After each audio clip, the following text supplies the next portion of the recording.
promises to deliver technologies that will carry us ever farther and ever faster. But it's fraught with constant and lethal peril. Flying in outer space is like going through a shooting gallery. It will test the limits of human capacity and human ingenuity. If something goes wrong, what do you do? Nothing. You just die. Welcome to the age of space travel.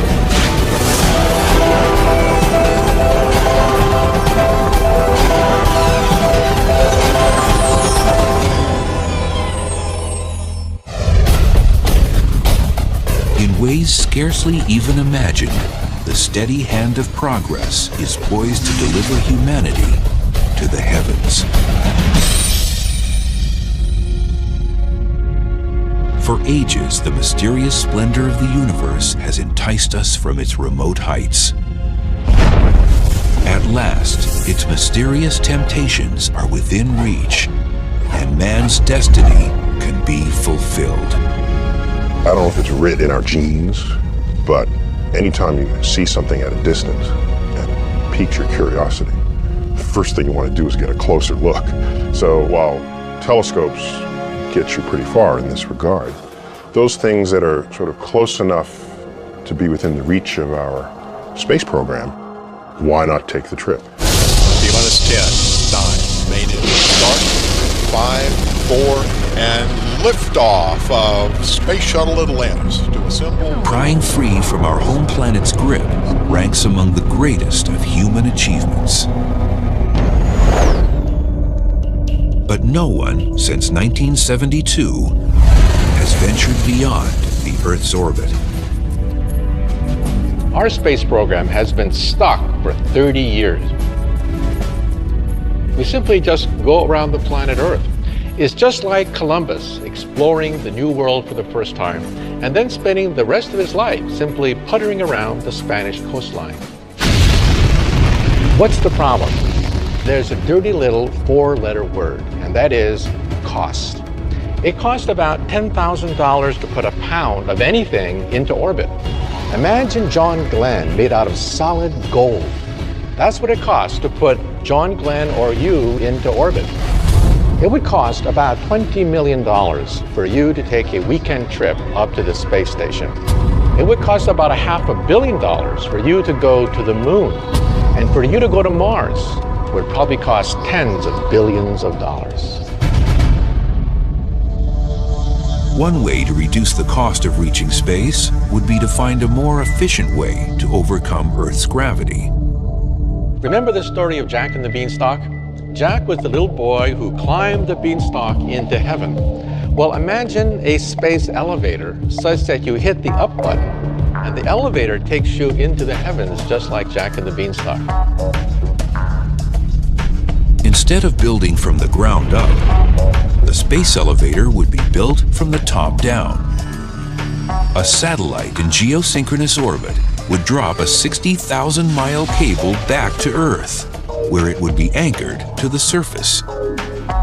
Now we are within striking distance of being able to create fibers that can withstand the tension of traveling at enormous velocities in outer space as the space elevator rotates with the planet Earth. So it never falls because it rotates at the same rate as the planet Earth.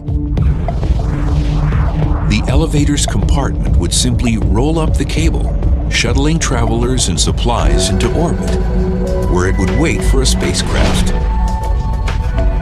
This system would entirely replace a conventional rocket launch. And that might reduce the cost of space travel by a factor of 1,000. Think about that. Then you begin to realize that perhaps a trip to outer space may be no worse than an airplane ticket. But beyond the limits of Earth's comforting embrace, exotic menaces await every space traveler. Flying in outer space is not like taking a nice ride in the country in a car. It's like going through a shooting gallery. To an unsuspecting voyager, it might seem the universe is taking aim with a firearm. There are particles in space, even dust-sized particles, pebble-sized particles, that are traveling tens of thousands of miles an hour and sometimes even faster. More than 500,000 of these projectiles, measuring over an inch in diameter, are zipping around our planet right now. They include pieces of glass broken off of solar cells, paint chips from spacecraft, and debris from rocket booster engines. And in deeper space, there's more danger from pebble-sized meteors called micrometeoroids. A small piece of dust can crack glass, it can penetrate metal, it can pulverize plastic. And that does happen in space all the time.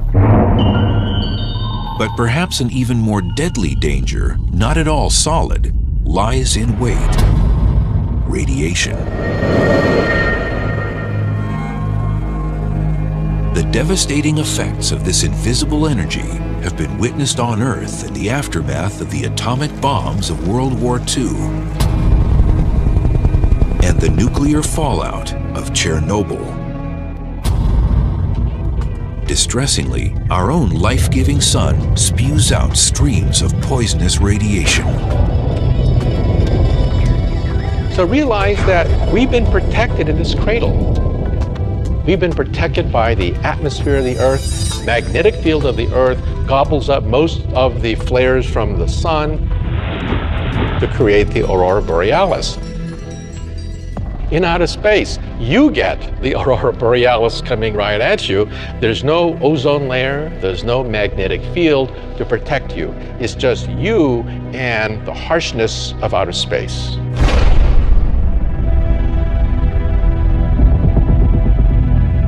At our home planet's distance from the sun, roughly 90 million miles away, several hundred million solar particles pass through each square inch of space every second around our Earth. There's high energy particles streaming from the sun all the time. But every now and then there's an extra dose of these particles. The sun burps up high energy radiation. That's bad too. That level of radiation is never good for one's DNA.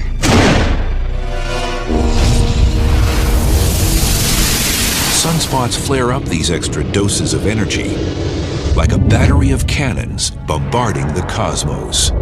There's no way to know that they're going to be here before they arrive. Unfortunately, there's still a risk of radiation even as we get farther from the sun. That's because another invading energy lurks. Known as galactic cosmic rays, they hail from the distant alien worlds of exploding stars and black holes. Galactic cosmic rays are particles that are traveling at speeds very close to the speed of light. Even a single particle of iron slamming into your body can have the effect of a Major League Baseball at 100 miles an hour. They can be devastating. Although heavy iron particles are rare, outside of the protection of a spacecraft, such as when an astronaut performs a spacewalk, thousands of galactic cosmic rays do penetrate the body every second. Every 24 hours, the galactic cosmic rays and solar particles attack a space traveler with as much radiation as a surface dweller on Earth receives in 6 months.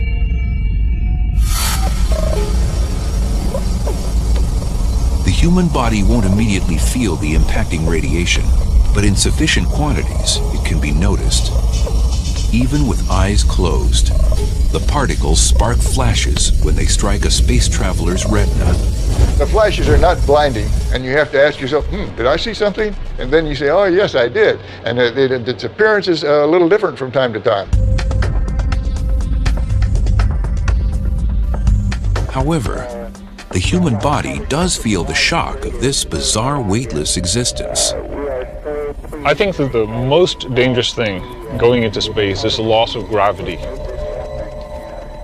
Weightlessness causes almost every system in your body to start changing.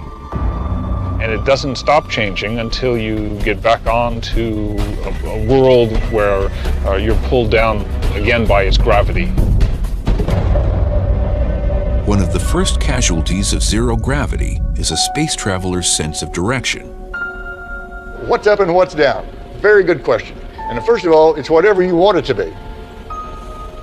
If you want this to be up, that's fine. But if you want this to be up, that's just as good. Most travelers will suffer from motion sickness for the first few hours, or most likely, days. It's just one of those things that you ought to resign yourself to facing, that everyone is very likely to feel a little bit disturbed in terms of orientation. Here on Earth, scuba divers floating underwater experience the nearest sensation of prolonged periods without gravity. It is for this very reason that aspiring NASA astronauts train to live and work in a gravity-free environment by subjecting themselves for up to 6 hours at a time in a large water tank. Now, scuba equipment, you still experience the forces of gravity, but it doesn't feel like it because your whole body is uniformly buoyed by the water that holds you up. And except for the visual cue of air bubbles floating to the surface, swimming underwater can mimic the sensation of disorientation. But as time passes in the weightlessness of space, the human body senses it no longer needs to resist the force of gravity and begins shedding muscle and bone mass.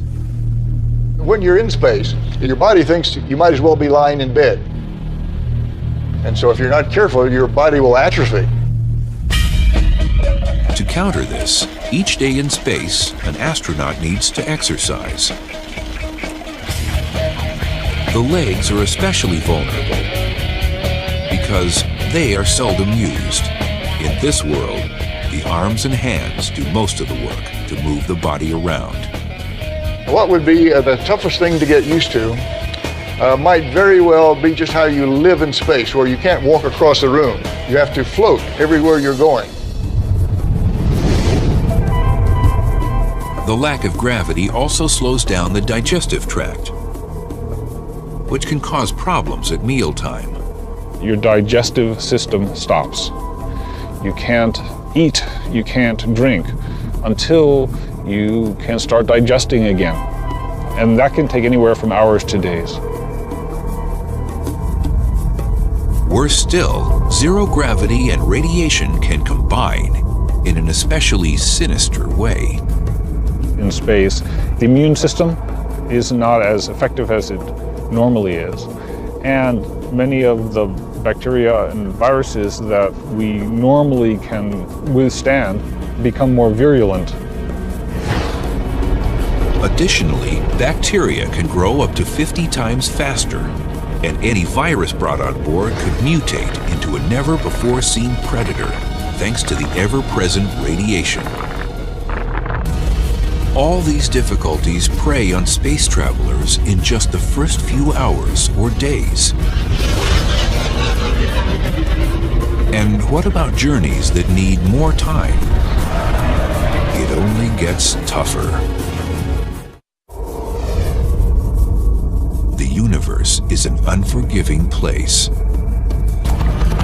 It's open to only the boldest adventurers, those who have the mettle to trek deep into an environment swimming with toxic hazards, and unafraid to stray far from the safe and familiar.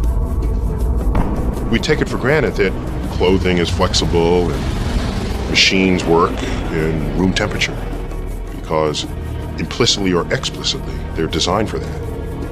You go into the depths of space, if you're facing the sun, it could be hundreds of degrees Fahrenheit. If you're facing away from the sun, it could be hundreds of degrees below zero. Down here on Earth, you take so much for granted. You know, we're out here, sunshine, the fresh air all around you. Up there, you're in a closed ecosystem. You have to supply all the human needs that the Earth just, automatically does for us. You have to hope that the integrity of the hull stays together so you don't have rapid decompression, quick suffocation. The same reality exists for a submarine gliding deep through the ocean. it provides a life-preserving barrier to protect its inhabitants from a surrounding alien world. If there's damage to the spaceship, air leaks out, you die. Damage to the submarine, water gets in, you die. So the isolation, both physically and personally, between the two seem quite parallel. The potential for a catastrophic mishap lurks. When you're out in the middle of the ocean, you have only yourself and your colleagues to rely on. And the same thing applies in space. Things have to hold up. You can't come back, you can't run to the hardware store, you can't fix the thing with some part that you didn't bring along, and you're stuck with human ingenuity, the tools you brought with you. And out there in space, you truly are just removed from mankind. It is isolation like I've never felt before. Liftoff. We have liftoff. Often our efforts to explore space have been analogized to the great explorers of the 15th and 16th century. The first to sort of cross the oceans, going to unknown territory, having to bring all their supplies with them, not knowing if they'll ever return. And I think there's a lot to say about that analogy, but there's a point where it breaks down badly.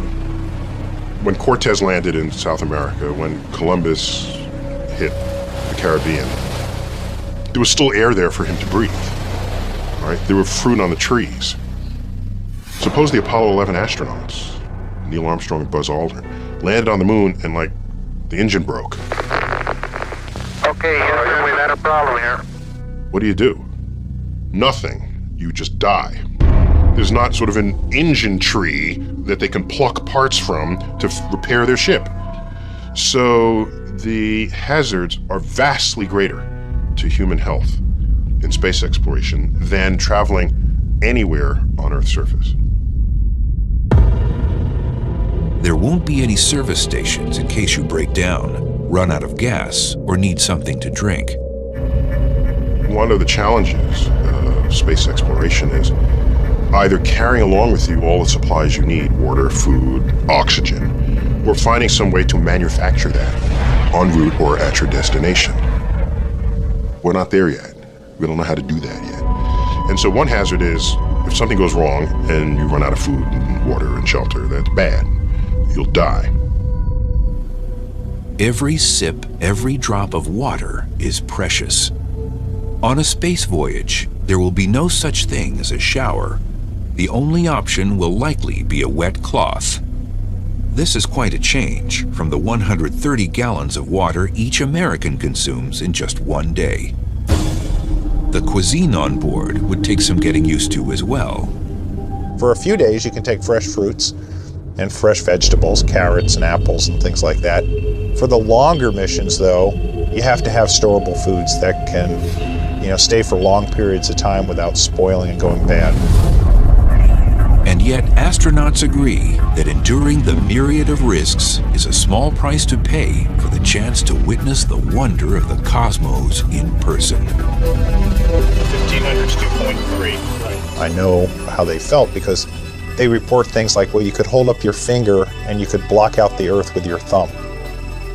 And it kind of gave them an entire new perspective of how amazing this little blue marble the Earth is and how precious it is in this vast solar system.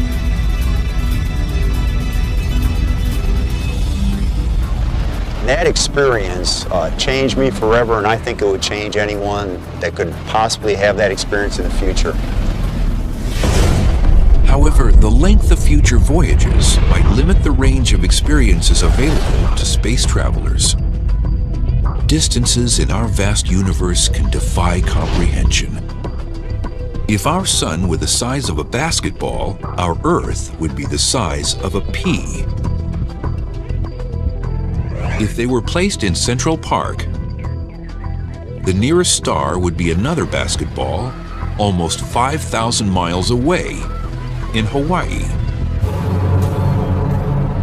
One of the prerequisites you might have for a space mission is that you're alive when you arrive at your destination. So you'd want your space missions to be small compared with the life expectancy of a human being. And right now, that pretty much limits us to the planets and possibly comets and asteroids, if we include those as places we might visit. The brutal, scathing landscapes of the solar system's inner planets, Mercury and Venus, do not make for tempting vacation destinations.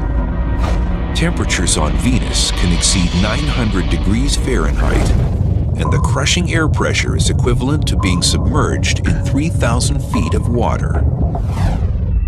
That leaves all points further out from the sun for potential exploration.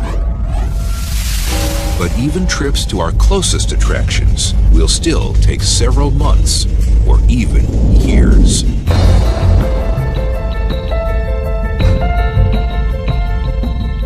About 139 million miles separate the orbits of Earth and Mars. But since each body circles the sun at different speeds, the distances with respect to each other change continuously. The problem with going to Mars is that Mars and the Earth only line up about once every 2 years. With current chemically propelled rocket technology, a flight leaving from Earth for the Red Planet in 2018, when the two bodies are on the same side of the sun, could take 104 days, less than 4 months.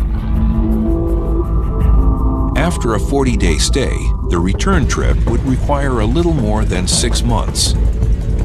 That's an entire year to make one round trip. But a voyage departing in 2031, when the Earth and Mars are on the opposite sides of the sun, would demand about 20 months, nearly 2 years of travel time.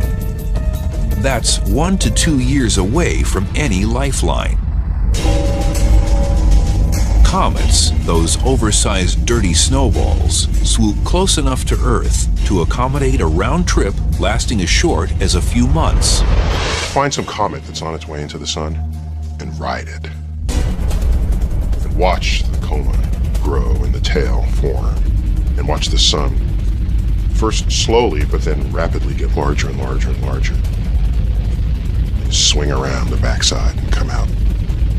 It's got to be the most fun tour of the solar system you can come up with. It'd be dangerous because particles of the comet would fly up and hit you in the face and things. So apart from all that which would kill you, it would be a fun trip. Just beyond the orbit of Mars, asteroids fly within range of a few years round trip from Earth. Future travel agencies might arrange cosmic versions of extreme vacations by exploiting the unique environments of these miniature planets. They put you on a sled and slingshot you into space in such a way that the weak gravity of the asteroid will hold you in orbit but won't pull you back down again. Would be a great ride. 3 times farther away than Mars, the orbit of Jupiter, with its crowded moon system, offers dozens of diverse visions. It may prove tempting for future travelers, but a round trip could take 5 years. Saturn is nearly twice as far as Jupiter, and the thought of decade-long trips might be too much to bear. But there are technologies that can slice the time it takes to visit Mars to just a few days. For mankind ever to venture into the depths of the cosmos, endeavor to bathe in the light of an exotic star, or even just a voyage to the suburbs of our own solar system, we'll need to find a way to travel much, much faster. What's the fastest we could travel? Nothing yet observed by science moves faster than the speed of light, 186,000 miles per second. The speed of light is the ultimate velocity in the universe. It's Einstein's cop on the block. The speed of light is so fast that you could go around the Earth 7 times in just 1 second. For you to jump to the moon at the speed of light, you could reach the moon in about 1 second. Compare that to the 3 days it takes to get there with current technology. The problem is that we can't travel at the speed of light, or really anything even approaching it. Take the fastest thing we have ever sent anywhere and ask, how long will that take to reach the nearest stars? That would take 50,000 years. And that is using current chemical propulsion, which maxes out at about 40,000 miles per hour. The same power source we use to lift our rockets off of the planet. But getting us to Mars faster than a few months' time would require a different kind of propulsion. There are a few ideas for how to propel us to velocities closer to the speed of light, which would be fast enough to get us anywhere in the solar system in under a day, or even to the nearest stars in less than a decade. One such theory echoes an ancient earthly propulsion device, wind pushing a sail. It was Kepler, that great astronomer, who first wrote down in his notes the possibility of using sails to sail in outer space. Light streaming from the sun mimics gusts of wind in outer space. This solar wind is what creates a comet's tail as it nears the sun. However, sunlight scatters in all directions, and as the distance from the sun doubles, its power reduces by a factor of 4. With a little help from the moon, there is a manner in which light could be focused in one direction. If we have a battery of laser cannons on the moon, firing in synchronization at a solar sail, we may be able to propel it to about perhaps half the speed of light. Now, lasers do diffuse with space. For example, if I have a laser on the Earth and I shine it to the moon, it does not create a spot on the moon. The spot is about 5 miles across on the moon. These sails, however, would be huge.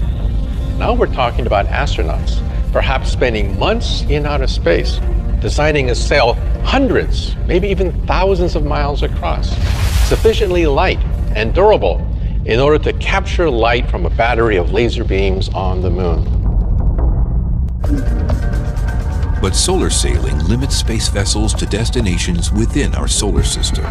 One alternative gets around this problem by tapping into hydrogen, the most abundant element in the universe, as a propulsion source. My favorite design to take us to the stars is the ramjet fusion engine. The ramjet engine has a gigantic scoop in the forward direction that gobbles up hydrogen gas as it moves in deep space. It collects the hydrogen gas and then fuses it, just like the sun, and shoots out a huge stream of ions out the other end.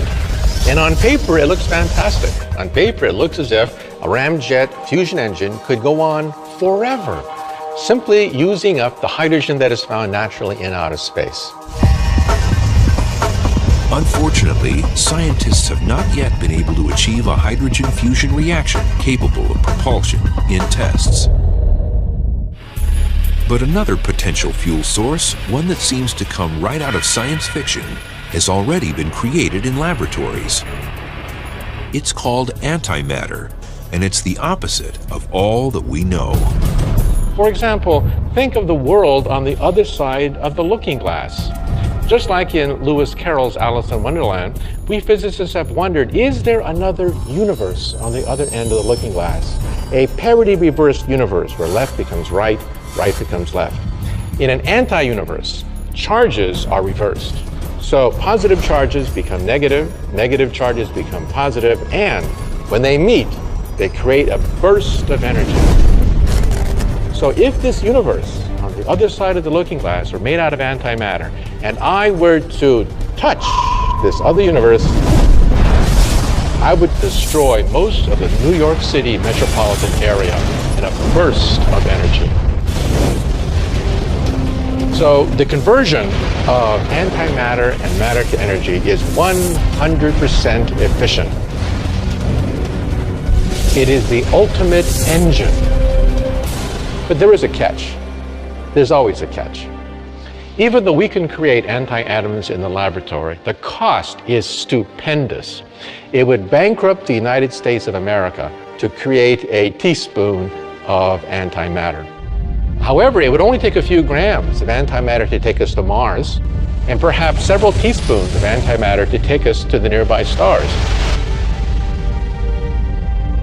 But for us to ever visit a distant star or another galaxy, we need something stranger than even Alice could ever dream of, peering through her looking glass.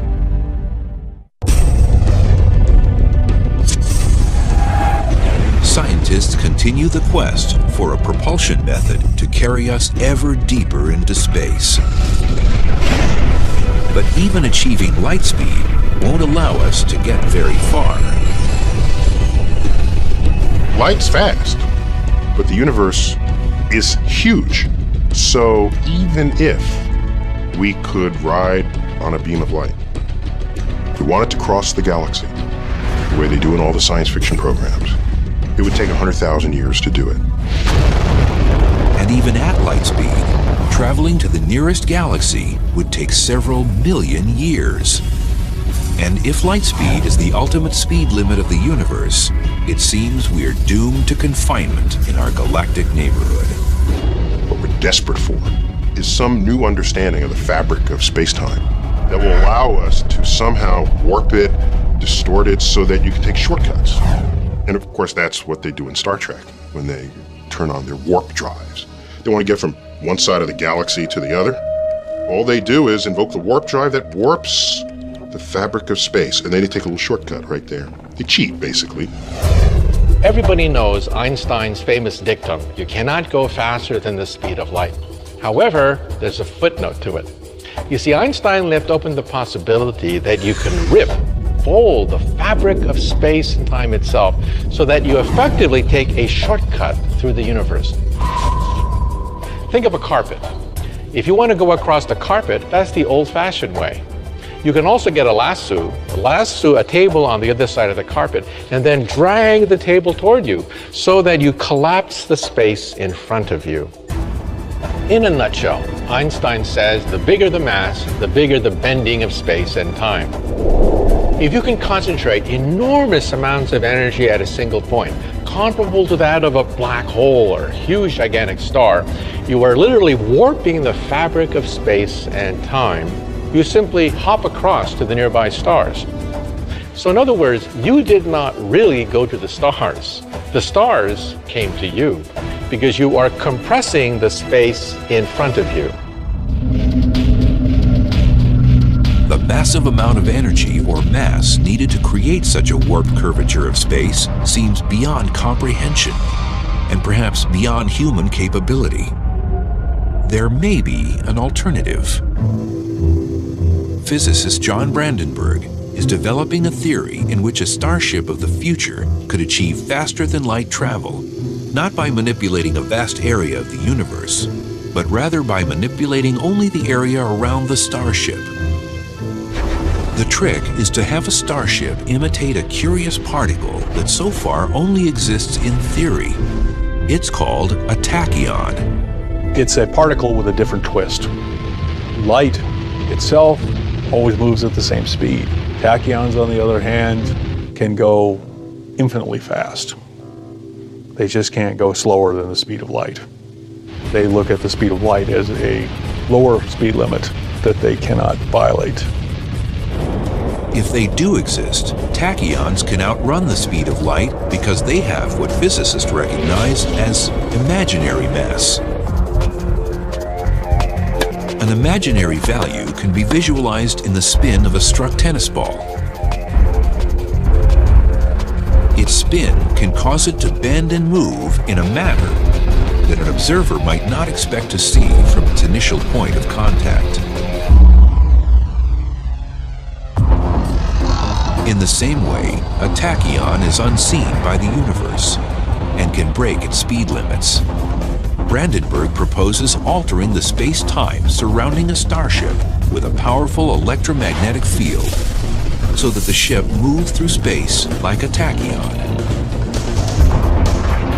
It would operate like a stealth aircraft, invisible to radar, unseen by radar operators.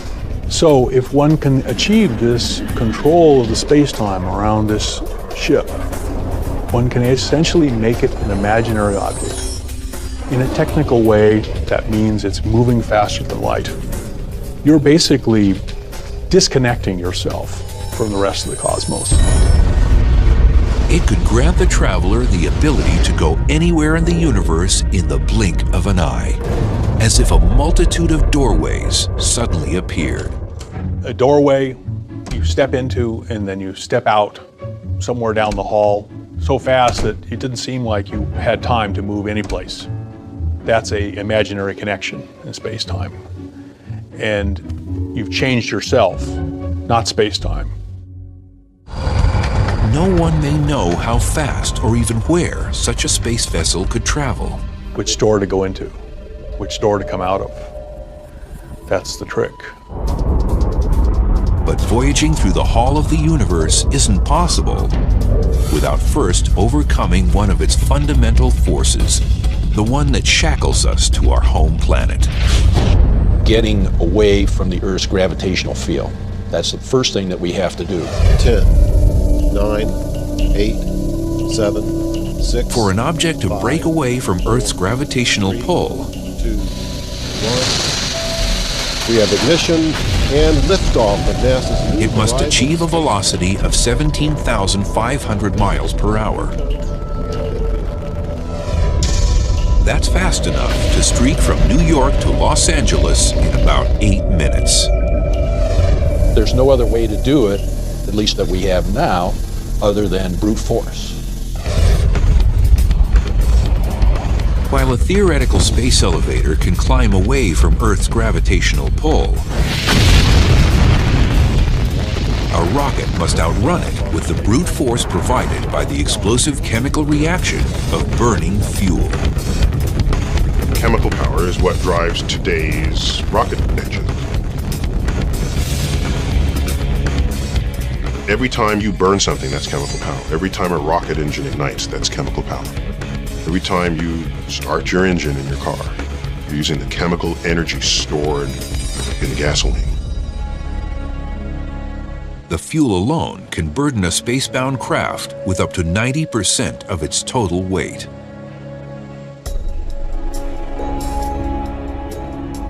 If you're carrying all the fuel you'll ever need, then most of the effort of the first ignited fuel is to lift the unburnt fuel into orbit. It'd be like trying to drive from New York City to Los Angeles on one tank of gas. Well, you would need a tanker truck behind you.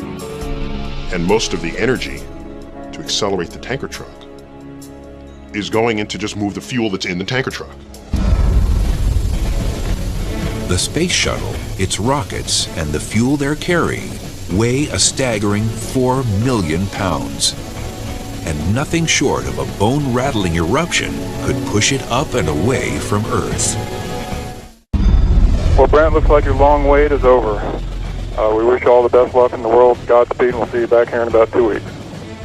A journey into space today means that space travelers must ride a controlled detonation into the sky. Whatever the vehicle weighs, we have to generate about 1.5 to 2 times that thrust in order to get it off the surface of the Earth. To get the space shuttle up to speed demands 7 million pounds of thrust. To put that into perspective, if you can imagine me holding a 1-pound ball in my hand, if I'm holding it here and I'm holding it steady, I am exerting a pound of thrust on that ball. So if I lower it down, I'm clearly not exerting a 1 pound. If I pick it up, I'm exerting more than a pound. So you have to have a little more thrust than you do the weight, obviously, or you won't go anywhere. How a rocket moves can be illustrated with a blown-up balloon. This works almost like an engine nozzle. Now I can hold it in place, and you can control it. You can let it go. And what we do is we try to eject as much mass through that throat as we can. And as it expands out, the back end, that expansion or that pressure pushing that way pushes the vehicle this way. When today's astronauts climb aboard for their journeys on the space shuttle, they're hitching to giant containers housing that necessary mass.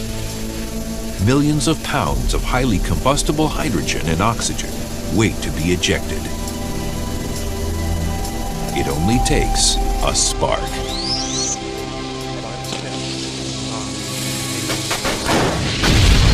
The main engine starts 6 seconds before takeoff.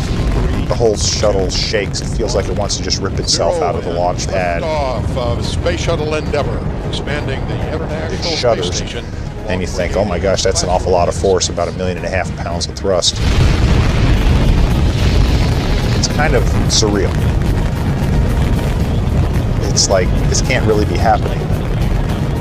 If it's something you've been wanting to do for years and years, and it's really happening. It's like riding a man-made earthquake. You've spent several million pounds worth of fuel to get to the first 2 minutes of flight, and then the solid rocket boosters come off. And that's like a train wreck when those things come off. It almost feels like you're just accelerating faster and faster and faster as you burn all the fuel out of the big main tank. So for the next 6 minutes, you're accelerating up to a point where you're finally feeling about 3 Gs, 3 times the force of gravity of acceleration. And so now it almost feels like there's a big gorilla sitting on your chest.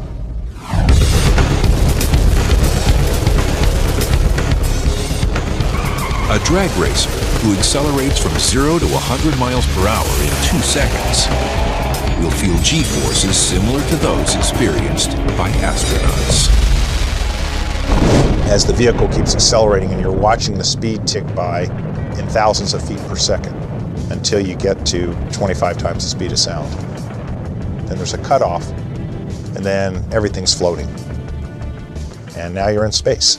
So space isn't very far away. It only takes about 8 minutes and 30 seconds to get there. The next model for venturing into the great beyond and reaching new worlds will begin first with a visit to an old friend. Although not quite yet a space elevator, NASA's mission to return to the moon builds on the idea of Earth orbit as a base for farther voyages. NASA's Constellation program, a successor to the legendary Apollo program, aims to plant boots on the moon by 2020. 2 separate rockets form the foundation of the plan. The unmanned Ares 5 rocket, towering taller than a football field standing on its end, will carry the lunar lander, supplies, and an Earth departure rocket into orbit, where it will wait for the astronauts. The Ares 1 rocket will deliver the crew to orbit aboard a capsule. It will then rendezvous with the Earth departure rocket and blast to the moon. We can take more supplies, more commodities to the moon. That's what this tandem system provides for us. Instead of Apollo, which only allowed us to go for 1 or 2 days at a time and then come back.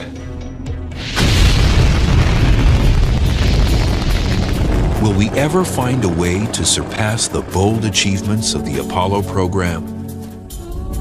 Will we ever cross the vast expanse of the cosmos as quickly and effortlessly as we travel to another city or another continent? We must if we are to survive as a people.